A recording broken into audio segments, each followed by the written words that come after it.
Olá, pessoal, tudo bem? Então, vamos iniciar agora, né, a nossa aula de farmacologia básica. E hoje, né, nós vamos dar uma sequência nos temas que a gente viu na aula passada e vamos estar abordando questões referentes, né, ao uso clínico dos medicamentos, né? Como que eles têm, né, uma questão de uso clínico. Na primeira aula, trabalhamos muito, né, a questão referente, né, a conceitos importantes da farmacologia para o uso adequado dos medicamentos.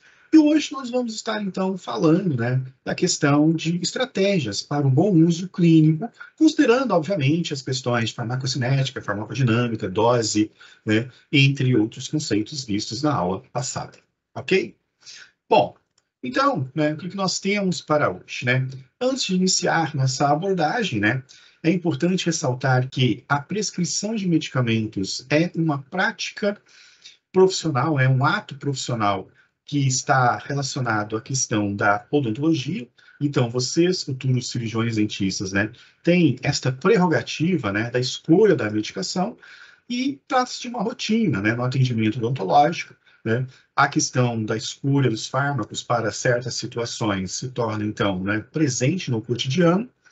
E é necessário, então, né, seja na questão de medicamentos para dor, para inflamação, ansiedade, né, ou evitar processos infecciosos, que a escolha seja pautada principalmente em princípios científicos, né, para que a coisa funcione adequadamente e que o paciente tenha o melhor aproveitamento possível das medicações escolhidas por vocês.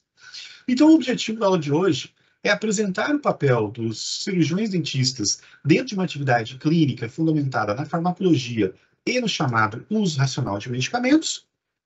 E como objetivos específicos, temos a questão da abordagem, a questão da relação da morbidade relacionada ao medicamento, um evento que vem se tornando cada vez mais preocupante, e a sua relação com esse uso racional de medicamentos que a gente estudará hoje, além de mostrar, né, a atividade clínica dentro deste contexto. Pois bem, e as questões norteadoras de hoje, né, serão, né, entender o que é esse uso racional de medicamentos, saber quais os níveis de evidência, né, que existem e o que se trata essas questões de níveis de evidência, conhecer a classificação ABCD para indicação de fármacos e a questão, né, de uma reflexão, né, você sempre tem que optar pelo mais qualificado, ou se existem exceções, você vai escolher um certo antibiótico, e é o melhor para a condição. Será que eu devo simplesmente usá-lo, ou tenho que verificar outras condições associadas, né? E a questão de medicamento novo nem sempre é o melhor, né, que é uma questão também que a gente precisa refletir bastante. E, juntamente, né, uma pequena situação, né, de clínicas aqui, no qual eu vou disponibilizar um material para vocês, para que vocês possam consultar e tentar responder, né, essas indagações que são, né, prerrogativas importantes na questão do uso clínico de medicamentos, né?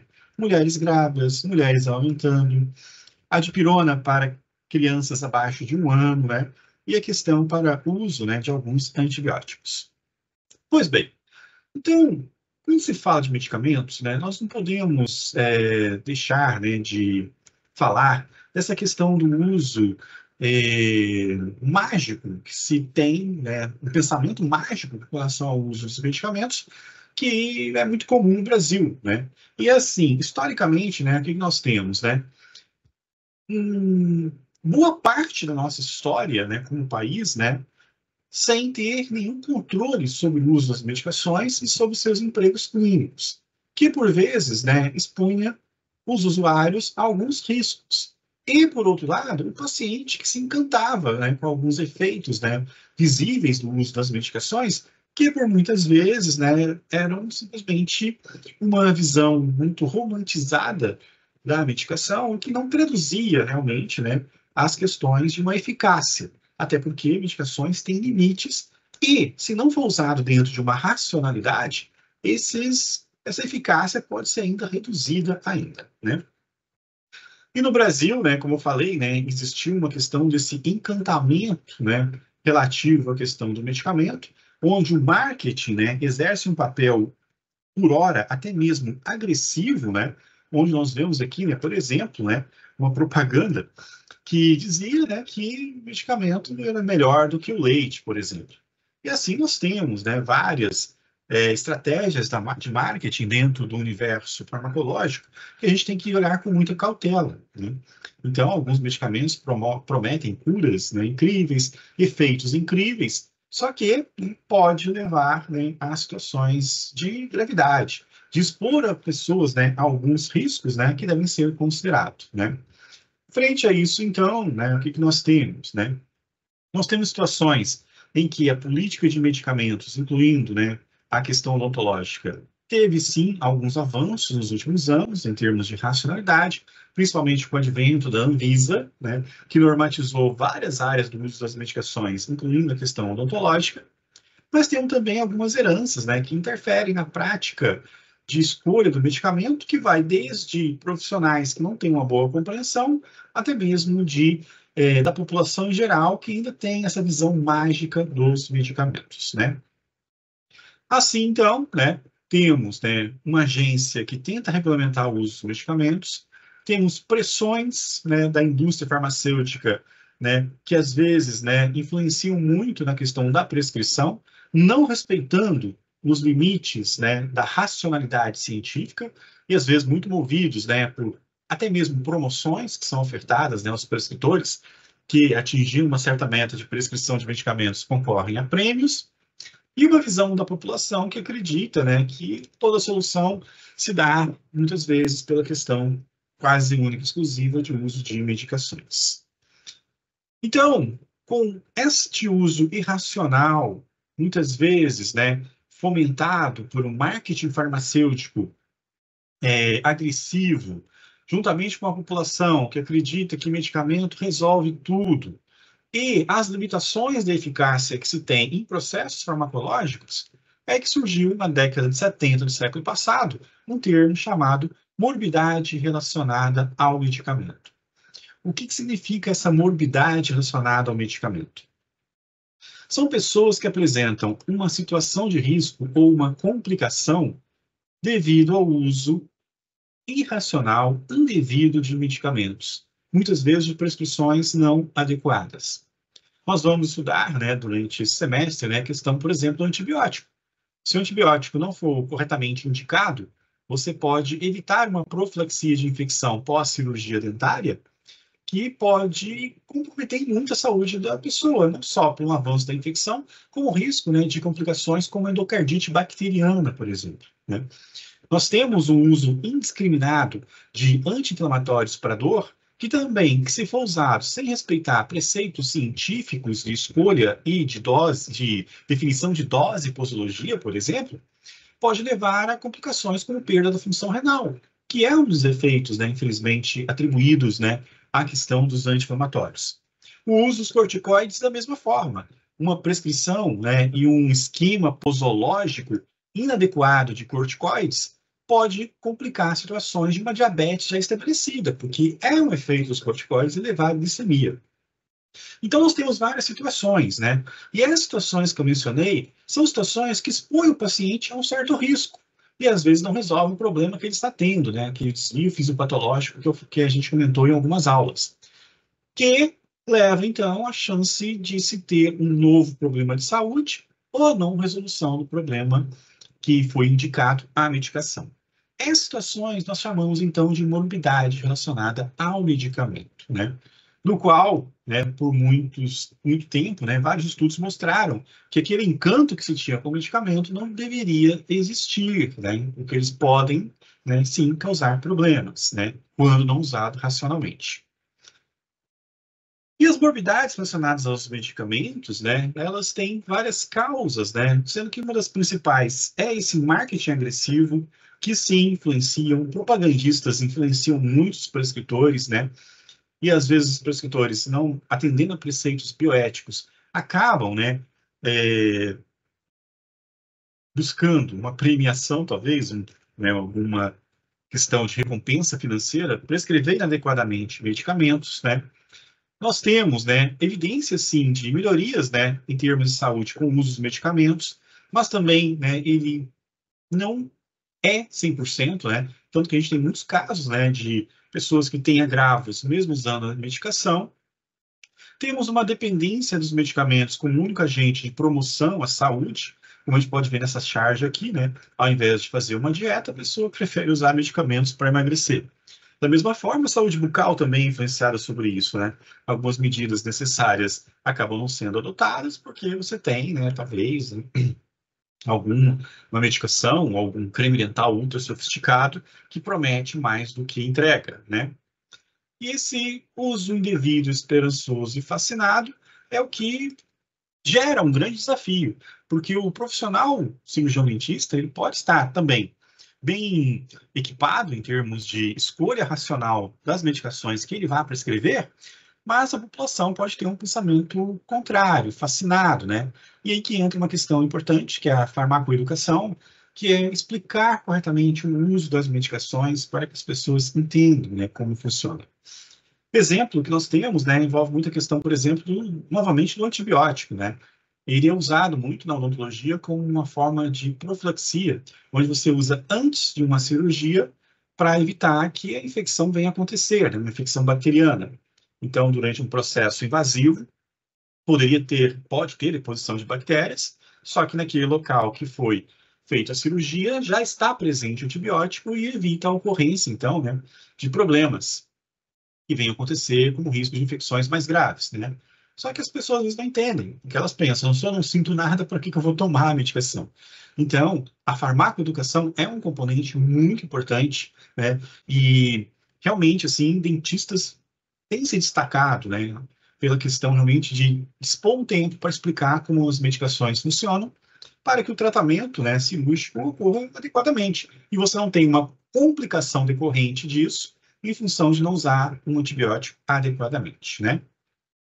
E nós temos vários, né, estudos a respeito disso. Temos a definição científica, né, sobre a morbidade relacionada ao medicamento, que é o fracasso de um agente terapêutico, medicamento, em produzir o efeito desejado, que tem como resultado o próprio fracasso terapêutico, ou se não, a produção de um novo problema clínico, né? Então, um odontólogo, né, que não está preparado para fazer a prescrição, ele pode fazer com que não se alcance o resultado terapêutico, escolhendo um antibiótico errado para uma certa situação, por exemplo, ou produzir um novo problema. Se não explicar como usar adequadamente o antibiótico, né, poderá haver uma infecção que evoluirá uma questão de uma endocardite bacteriana. Então, a morbidade relacionada com o medicamento, né, não se não identificada e tratada, se transforma em mortalidade. E, infelizmente, temos casos aí. Recentemente aconteceu um caso no estado de Pernambuco, né, de uma jovem que retirou o siso e perdeu a vida, em função de uma infecção que se estabeleceu, né, e a não adoção de medidas farmacológicas, né, coerentes e o entendimento por parte dela de como proceder, né, com o uso das medicações, né. Então, a morbidade relacionada ao medicamento, ela tem um papel fundamental, né, é um desafio que se tem no dia a dia, principalmente para os prescritores, né?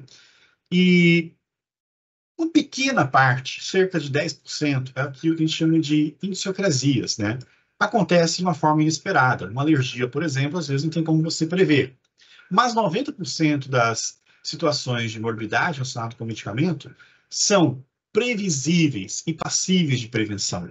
Alguma coisa pode ser feita, incluindo o entendimento correto da farmacologia e o emprego clínico adequado, né, da farmacologia clínica. Então, né, isso é sustentado, né, respaldado por diversos estudos, como um estudo que foi feito no Canadá, né, no século passado, né, em 1976, quase 50 anos atrás, né, no qual se observou, né, que 27% de internações em um dado hospital, né, para uma unidade cirúrgica incluíam problemas relacionados aos medicamentos, que são expressões de MRMs, né, sendo que 11% eram reações diversas e 16%, né, não resultado terapêutico. Tá, então, dentro desse universo, tinha, sim, também prescrições odontológicas que se enquadravam nisso. Pessoas que tinham efeitos, uma manifestação de um efeito diverso bem previsível, que não foi considerado na hora de prescrever, e pessoas que usavam medicação que não era a mais indicada, e que, nesse caso, né, complicou a situação, e elas tiveram até que ficar internadas, né, em unidade médica. Temos também outro estudo, né, nos casos aqui dos Estados Unidos, né, que é o estudo de Potter e Dick, né, que eles viram que 25%, né, de situações que levavam à internação envolvendo medicações, dentro da lógica da morbidade relacionada ao medicamento, né, eram previsíveis, podia ser evitado. Então, um quarto de internações tinha relação com medicação e uso inadequado, né? Em 88, né, no Dubois e Brook, fizeram um outro estudo que verificaram que 24%, novamente, né, um quarto, né, das situações envolviam mortes, né, que eram previsíveis e passíveis de prevenção, se caso usasse a medicação adequadamente. Então, nós vemos aí umas responsabilidades, né, e dentro desses todos esses estudos, né, estão também as prescrições odontológicas, né, muitos prescrevem antibióticos, analgésicos e anti-inflamatórios e corticoides, além de outras situações também, né, que o odontólogo também acaba, né, prescrevendo como psicotrópicos também, né.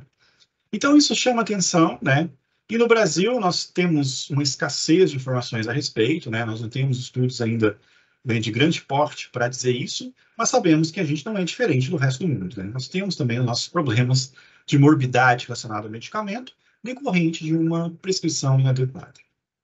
Tá, então, né, a indústria sempre dá uma pressionada nesse sentido, né, e uma das mais recentes que nós temos, né, que envolve até uma pergunta norteadora que eu falei no início da aula, que é a questão das novidades, né, porque a indústria é ávida por encontrar novos medicamentos, né, para ganhar mercado e ganhar dinheiro, né. Nada mal ganhar dinheiro, nada mal buscar novas alternativas farmacoterapêuticas, né, mas algumas se passam, incluindo em situações éticas, né.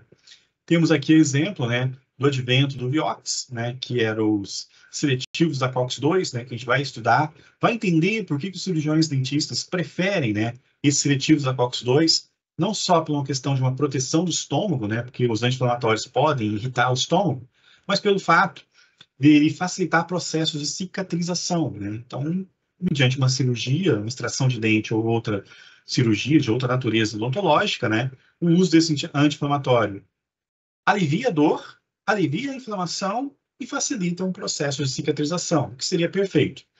Porém, né, o que se viu, né, é que esse mesmo medicamento, em pouco mais de 2 anos de consumo, começou a apresentar, né, esse anti-inflamatório, né, eventos, né, que criou pânico, né, na população de uma forma geral, que era a questão de problemas cardiovasculares que eles estavam provocando. Ou seja, pessoas que tinham problemas cardíacos prévios estavam tendo infarto, né, e outras complicações cardíacas, e muitas vezes tendo caso de morte, né.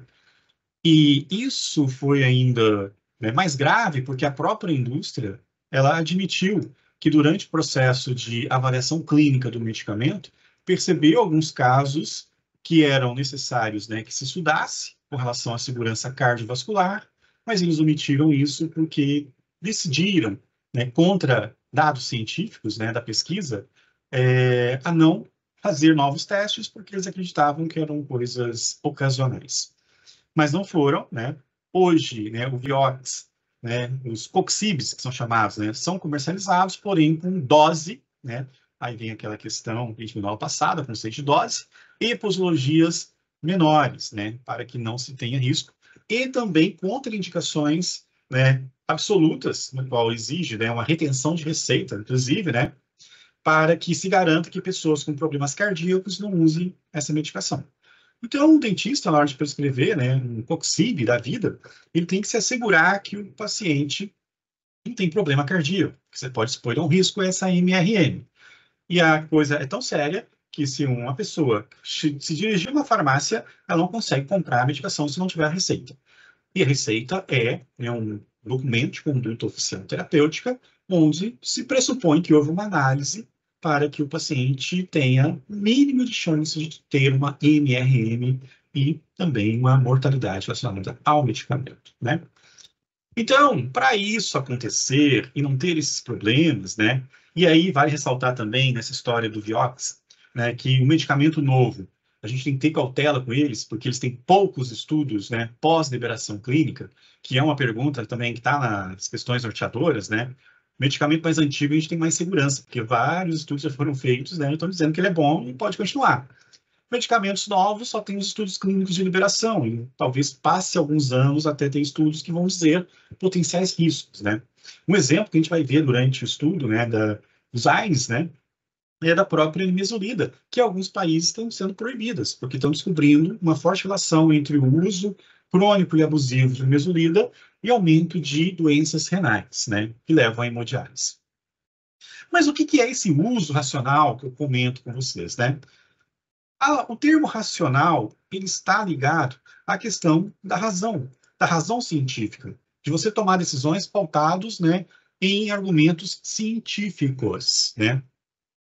Diferente de um racionamento. Muitas vezes as pessoas acham que o uso racional de medicamentos é usar pouco medicamento. Não é isso, né? Não é uma questão econômica, né? Não é escassez.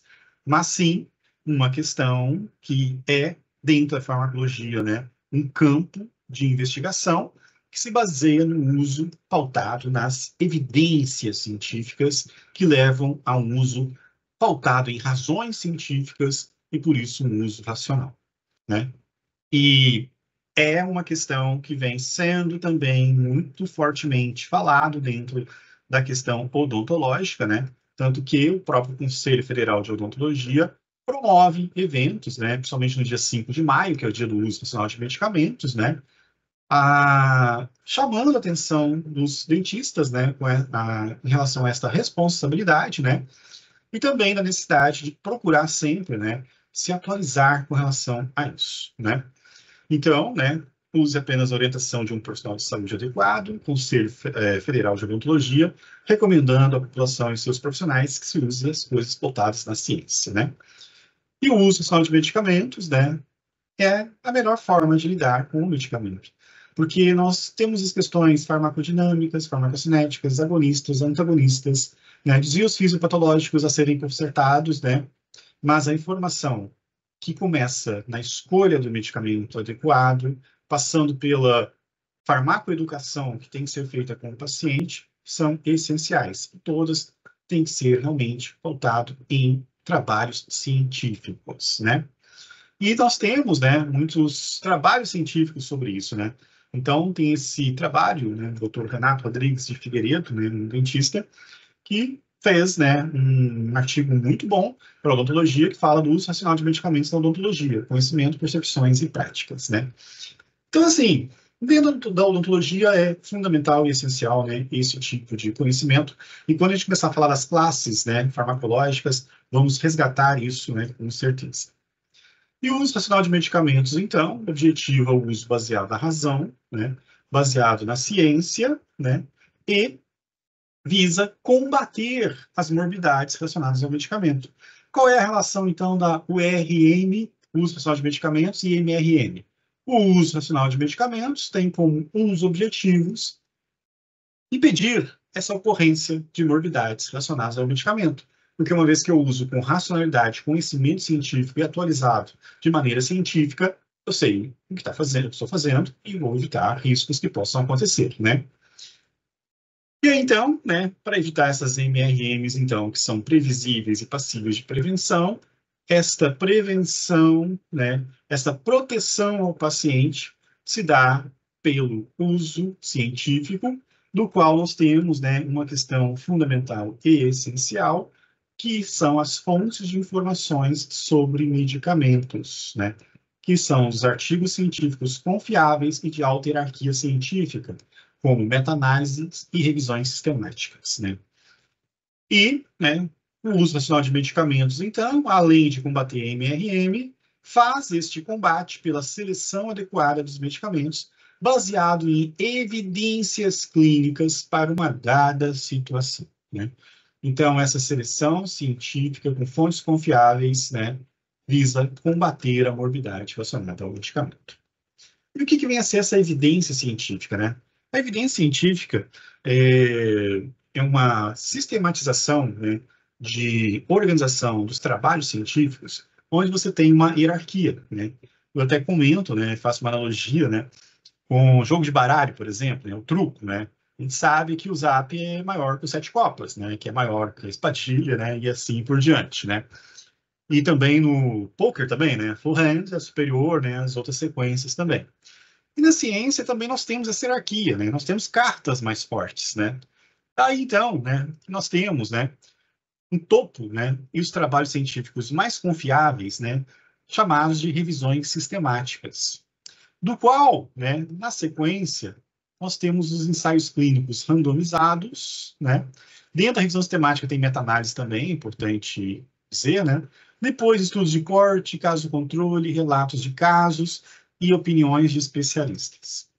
Claro que, se você tem uma revisão sistemática que fala que o medicamento X, né, deve ser usado ou deve ser evitado, que deve ser usado por gestante ou deve ser evitado por gestante, eu vou seguir a carta mais forte, né, do jogo, né? E não vou, né, dar atenção para estudos de menor qualidade. Esses estudos, na verdade, né, relato de caso e estudos, né, animais, né, mais simples, né, eles são para ver tendências e não evidências, né? Tem uma diferença aí. Tendência é quando você vê que há uma possibilidade. Então, você fará mais estudos de qualidade. A evidência não. A evidência mostra uma certeza para você que aquilo que você está escolhendo para uma gestante, para um idoso, para uma criança, é seguro, eficaz e necessário, né? Porque os estudos te dão esta certeza, né? Então, o uso racional de medicamentos é usar as evidências mais robustas que existem, né? Você tem situações em que tudo é novo, né? O Vioxx, por exemplo, ele não começou com revisões temáticas, né? Ele começou com estudos de casos de controle. Depois, né, as revisões sistemáticas mostraram que ele era inseguro para quem tinha problemas cardíacos, né? Então, você tem uma certa realidade aí, né? E as situações em que é tudo muito novo também, né? Tipo, durante a pandemia, né? Toda aquela história da cloroquina, né? Tinha muito a ver, né? Com essa situação, né? De você não ter estudos robustos. E um estudo que foi feito de relato de caso mostrou uma tendência que a cloroquina poderia ser útil. Mas na prática, depois, os estudos mais robustos, né, as cartas mais fortes do jogo, falaram que não, né? Então, eu preciso ter essa consciência também, porque se eu for me informar sobre dado medicamento, eu preciso saber se eu estou tratando de tendências ou de evidências. Tendências, pode ser. Evidências se diz, sim, use, porque é o mais indicado, né?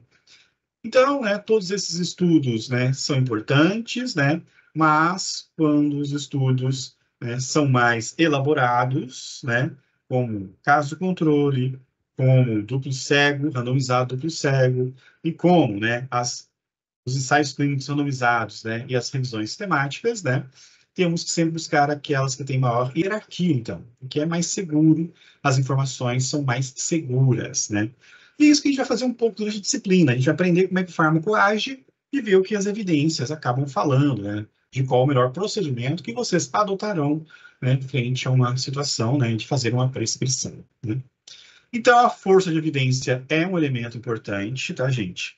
E a força de evidência, ela está atrelada à hierarquia. Se eu tenho uma meta-análise, eu não vou usar mais, né, ensaios clínicos. Se eu tenho estudo de ensaios clínicos, não vou usar estudo de caso e assim por diante, né? Então, da Rosa, em seu livro, né, ele fala que, obviamente, que um ensaio clínico randomizado por cego controlado por placebo supera de longe a opinião de um único especialista em sua experiência clínica. Tem muito disso também, né? Tem gente falando, no meu consultório dá certo. Quantas pessoas você atende no seu consultório? E uma meta-análise pode atingir 50 mil pessoas no estudo, né?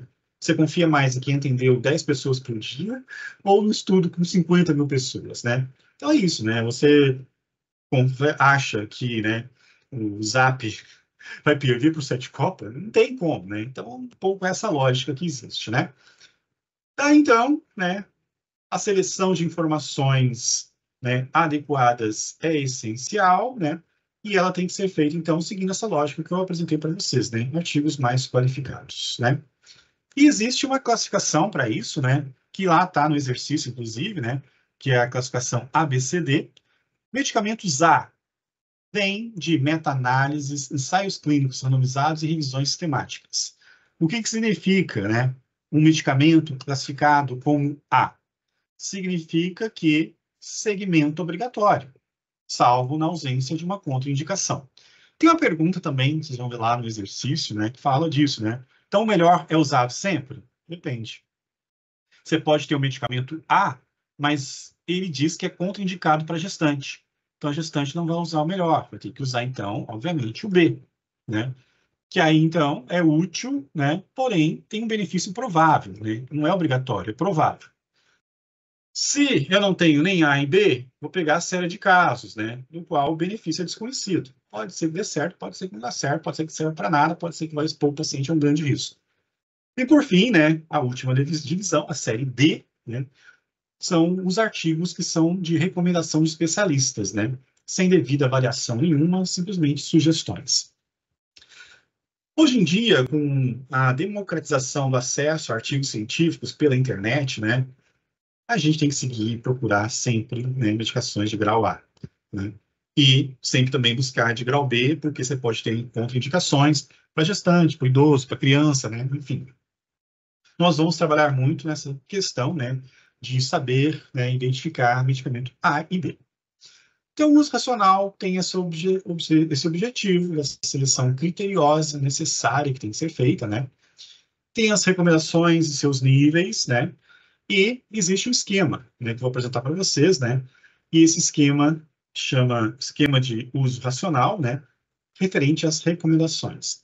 Como é que funciona? Primeira parte desse esquema, né?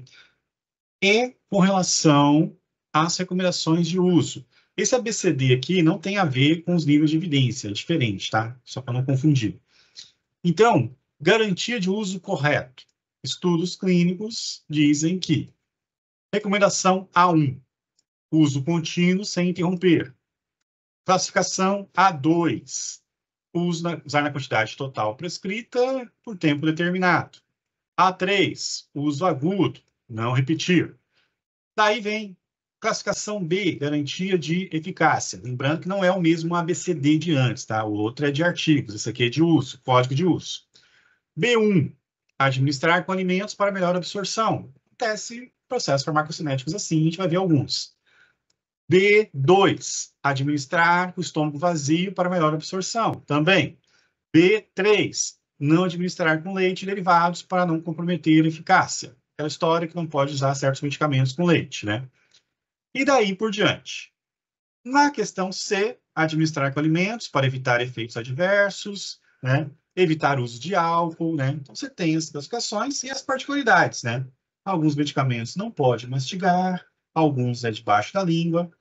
Então eu tenho essa classificação de uso e todas as informações, obviamente, que estão aqui presentes, né? Nesse código, nessa codificação, eles são baseados nas evidências científicas de melhor qualidade, né?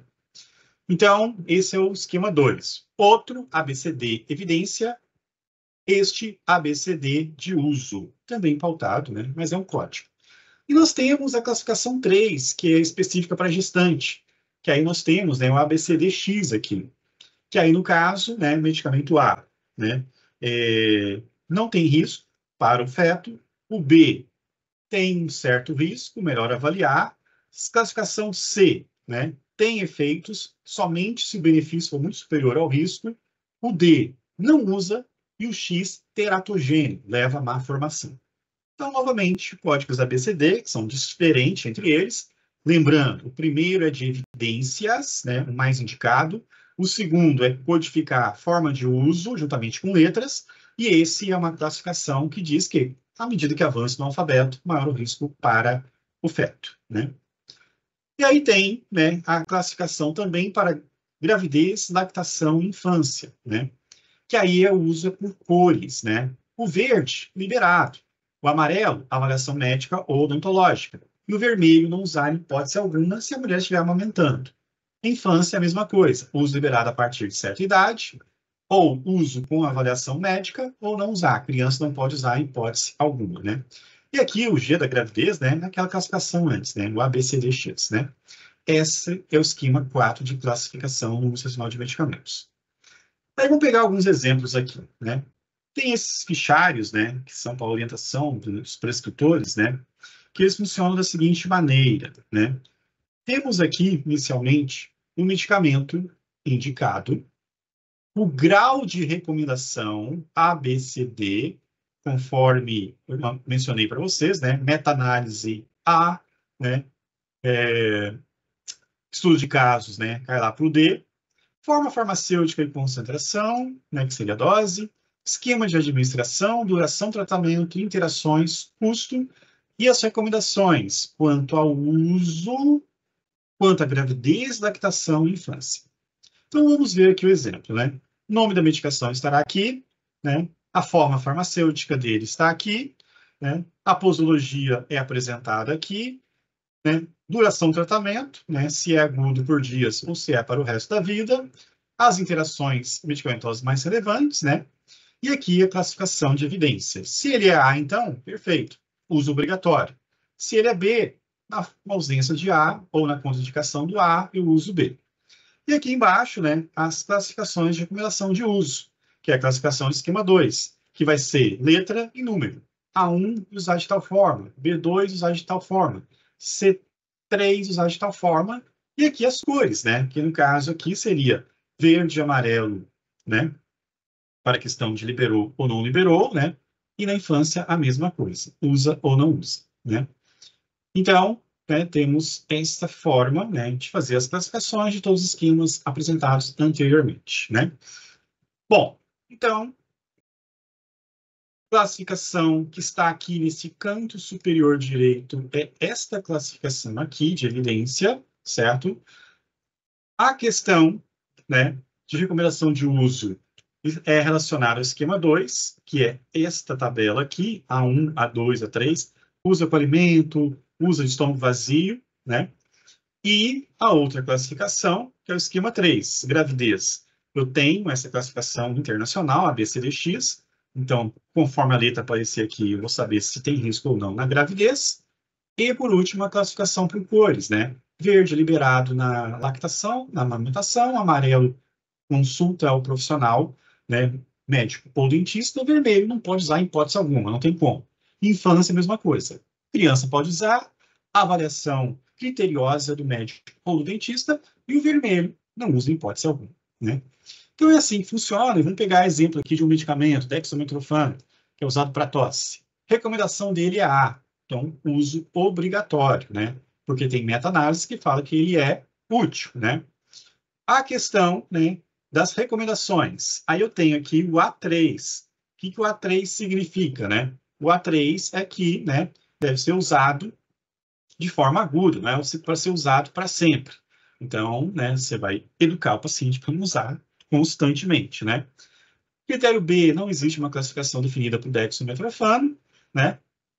Aí tem o D5 também, né, que aí tem que consultar essa tabela e ver aqui, né, qual que é a recomendação. Gravidez B tem um certo risco, né? Mas que é mínimo. Então, uma grávida pode usar. Questão da lactação. Esse medicamento, ele tem que ser usado com avaliação médica ou odontológica, né? Porque pode sair no leite e afetar a criança. E a criança já nasceu, né? Tem até 12 anos. Pode usar, porque o verde é uso liberado. Então, essa é a interpretação, né? Vamos pegar outro exemplo, né? Que é mais próximo aí da odontologia. Veja só, o diclofenaco, né? Usado aí para algumas questões envolvendo dor. Diclofenaco, o grau de recomendação dele é B. Existem outros anti-inflamatórios melhores. Mas a impossibilidade pode usar esse que ele tem uma boa recomendação, né? Então, ele é útil, né? Tem um benefício provável, né? Não é o A, mas é melhor do que o C, por exemplo, né? Daí, na sequência, né? As recomendações, né? A3, então A3 é uso contínuo, não é para usar para sempre, né? Então você usa um determinado tempo. Se não melhorar, procura de novo, né? O médico ou dentista para saber o que está acontecendo, né? Para uma reavaliação. A questão, né? Não tem problemas com relação ao B. Na questão C, né? Tem que ser usado aqui com refeição para evitar irritação no estômago. Se você tomar de estômago vazio, você tem irritação no estômago. Na questão G, gravidez, duas letras, né? Significa o quê? Trimestres. Primeiro trimestre é seguro, segundo e terceiro trimestre da gravidez, ela não pode usar, tem risco, não é teratogênico, mas é arriscado. Começo da gravidez, pode usar. Passou o terceiro mês, não pode usar. A mulher está agora amamentando. Amarelo. Se é amarelo, né? Tem que ter uma boa avaliação do dentista para ver se realmente é necessário ou se vai trocar, né? E na questão da infância, né? Só acima de 14 anos. Abaixo disso pode trazer alguns efeitos, como fascite, necrosante, que a gente vai estudar. Então, essa tabelinha é meio que para orientar, né? Se você está atendendo no seu consultório uma grávida, né? Uma mulher que está aumentando, ou é uma criança, né? Recomendações estão aí. Vai escolher o anti-inflamatório. Recomendação está aqui. Aí você acha um A, você vai ter que usar o A, né? Na questão envolvendo, né, o tipo de uso, né? É usar por um tempo determinado. Se não melhorou, alguma coisa deu errado, tem que ter uma reavaliação, né? E se for usar junto com o alimento para não irritar o estômago. Então são, né, questões, né? Vamos pegar o ibuprofeno agora, né? Também muito usado nos processos de dores, né? Recomendação dele é A, né? Uso obrigatório, né? Já é melhor que o diclofenac, né? Daí, algumas coisas repetem, assim, porque é da mesma classe, né? Os anti-inflamatórios, né? Então, uso por tempo determinado, né? Tem que explicar isso para o paciente, né? A questão, né, do uso, né? Então, usar, né, junto às refeições e evitar, né, o uso de certos alimentos, que é a recomendação aqui. Na gravidez, né? D. Então, mulher grávida não deve usar ibuprofeno. Criança, usa à vontade, é verde, né? Não, desculpa, lactação, né? Pode usar à vontade, é verde. Criança, acima de 6 meses, só acima de 6 meses, né? Antes disso, não deve. Mas orientações também pautadas, né, na questão científica. Então, é assim que funciona, né? A questão do uso racional, né? Do uso da ciência. E para a gente encaminhar para o encerramento, né? Então, o uso racional de medicamentos é o uso pautado em ciência que você organiza, como eu organizei esses esquemas aí, eu apresentei para vocês, né? Os níveis de evidência, né, que é o ABCD, é para dizer quanto que o medicamento realmente é eficaz, ou tem eficácia provável, ou não se sabe a eficácia ainda, só uma tendência, né? Classificação, então, ABCD de indicação de medicamentos, né, é aquela outra, né, que vem com letrinha junto, né? Então, essa classificação, na verdade, é que vem com a letrinha. A1, A2, A3, ela serve, né, para dizer como usar o medicamento, né, as recomendações de uso, né? A questão de optar sempre pelo medicamento qualificado, né, o mais novo, né? E a questão da escolha, né? Sempre é para usar, né, aqui nos níveis de evidência, o A? Não, porque o medicamento A pode ter contraindicação para gestante. Ela não vai usar, ela vai usar o segundo melhor, né? Um B, desde que também ele não seja, né, agressivo à questão do estado de gestação, né? E medicamento novo é sempre melhor? Não, a gente tem que ter muita cautela. Porque os estudos novos, você não tem evidências, você tem muita tendência em aprovação clínica, né? Então, muito cuidado para usar medicamento novo, né? Aí, tem o link aqui, que eu vou deixar para vocês, que tem a tabela completa, aquela tabela que eu usei ali para exemplificar, completa com alguns medicamentos. Então, consultem as tabelas, né, que está aí, e vejam se uma mulher grávida de 7 meses hipertensa pode usar o captopril. Vejam se uma mulher que está amamentando pode usar ciprofloxacino, um antibiótico muito útil também na odontologia. Uma mãe que quer dar dipirona para a filha de 6 meses, pode ou é acima de 1 ano, 2 anos, vai saber, né? E as orientações, né? Aquela A1, né? Seria a tabelinha do A1, A2, B1, B2, para melhor uso da azitromicina. Então, pessoal, esta é a parte, então, do uso racional de medicamentos, esses são os exercícios, tá? E na próxima aula a gente vai começar a ver, né, as classes, vão começar pelo sistema nervoso central, que aí tem muitas medicações, né, que são, inclusive, utilizadas, né, para procedimentos, né, para relaxar o paciente que tem fobia por dentista, né? E vamos avançando, sempre trazendo os conceitos da primeira aula e esse entendimento de uso racional de medicamentos, ok? Então, fica, né, as orientações aí. Qualquer dúvida é só entrar em contato. Muito obrigado.